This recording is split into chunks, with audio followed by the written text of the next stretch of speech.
Long ago, in the heart of Canada's wilderness, where rivers spoke in whispers and the trees carried ancient secrets, there lived a boy unlike any other. His mind was sharp as the winter wind, his thoughts deeper than the frozen lakes, but when the cold threatened his home and fate led him to the unknown, it was not strength or speed that would save him. It was something far more powerful.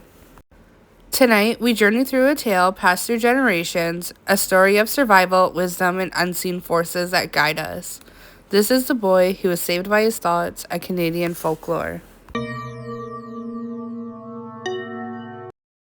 A poor widow woman once lived near the sea in eastern Canada. Her husband had been drowned by catching fish one stormy day off of the coast, and her little boy was now the only means of support. He had no brothers or sisters, and he and his mother, because they lived alone, were good companions. Although he was very young and small, he was also very strong and could catch fish and game like a man. Every day he brought home food to his mother, and they would never go without a meal. Now it happens that the great eagle who made the winds in these parts became very angry because he was not given enough to eat. He went screaming through the land in search of food, but no food could be found. And he said, "If the people will not give me food, I will take care of that they get no food for themselves, and when I grow very hungry, I shall eat up all the little children in the land, for my young ones must have nourishment too." So he tossed the waters about with the wind of his great wings, and he bent the trees and flattened the corn.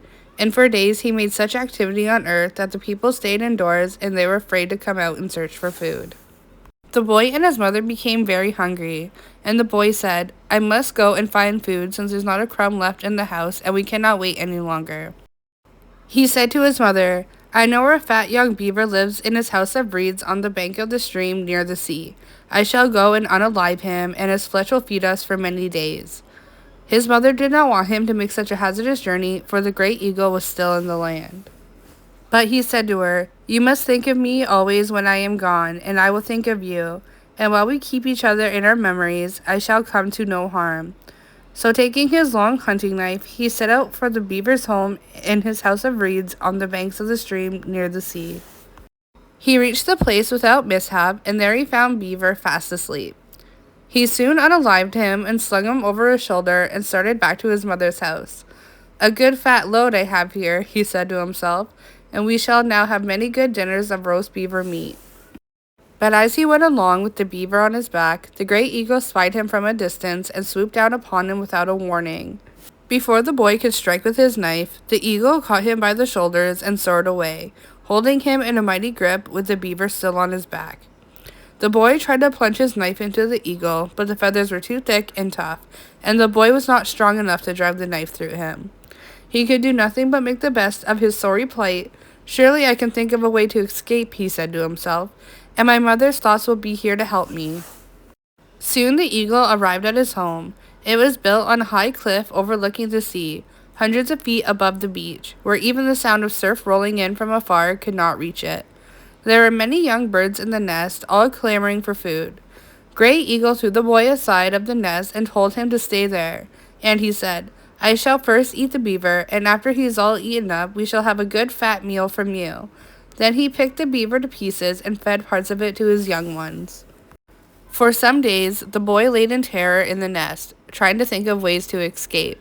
Birds flew high over his head, and far out onto the ocean, he could see great ships going by, but nobody came to help him, and he thought his unaliving would soon be upon him. His mother sat at home, waiting for him to return day after day, but he never came home, so she thought he surely must be in great danger, or that he was already unalived. One day when she was weeping, thinking of her lost boy, an old woman came along. "Why do you cry?" she asked. The weeping mother said, "My boy has been away for many days. I know that harm has come upon him. The men of my tribe have gone in search of him, and they will unalive whatever holds him prisoner. But I fear he will never come back." The elderly woman looked at her and said, "Good of the men of your tribe to do what they can for you. But you must guide your boy with your thoughts, for material things are vain. I will help you, for I have been given great power by the little people of the hills." So the woman used her thoughts and wishes to bring back the young woman's son. That night, the boy noticed that the beaver had been all eaten up and that not a bit of him remained. He knew that unless he could save himself at once, he would surely be unalived in the nest. The great eagle would swoop down and unalive him with a blow of his beak and powerful claws. But when the boy slept, he saw his mother in his sleep, and she said to him, "Tomorrow, when the great eagle goes from the nest, brace your knife, point it upwards against the rock. When he swoops down to unalive you, his breast will strike the knife, and he will be pierced to death. You are not strong enough to cut through his feathers with your knife, but he is powerful enough to destroy himself." The next morning, when the great eagle went out, the boy did as the vision of the night told him. He braced his sharp hunting knife, pointing it upwards against the rock, and he sat and waited. Then the boy heard the young eagles making great noise and crying loudly for their breakfast. He knew that his hour had come. Soon the great eagle, hearing the screams of the young ones, came flying back to the nest to unalive the boy. The great eagle circled around above him with loud cries, and then with great force swooped down upon him, hoping to unalive him with his beak and claws. But instead, he struck the blade that was faced upwards against the rock. The knife pierced far into his chest, and with a loud scream, he rolled over unalived into the nest. The boy then unalived all the young eagles, and he knew that for now he was safe. But unfortunately, the boy did not know how to get down from the eagle's nest, and behind him was a wall of rocks which he could not climb. He had no means of making a ladder, and his cries would not be heard upon the beach because of the constant roaring of the waves. He thought he would surely starve before he could figure out a way to get home, and that night he cried himself to sleep.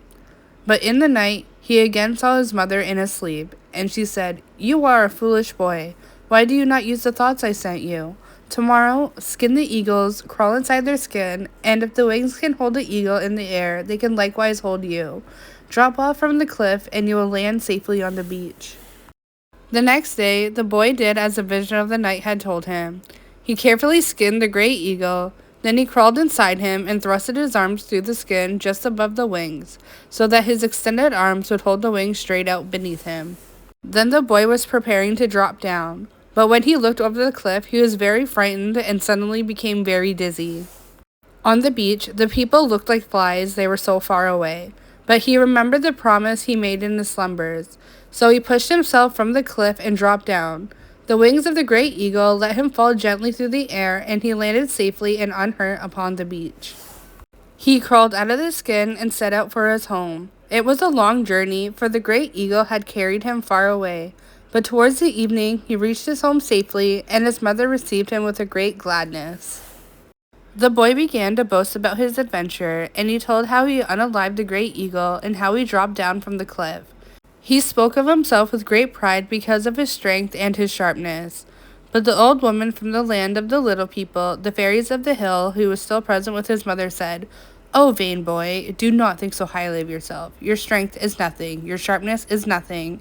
It was not these things that saved you, but it was the strength of our thoughts.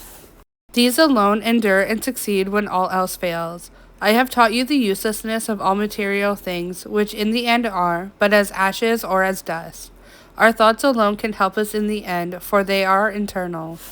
And the boy listened and wondered what the old woman from the land of little people had said, but he boasted of his strength no more.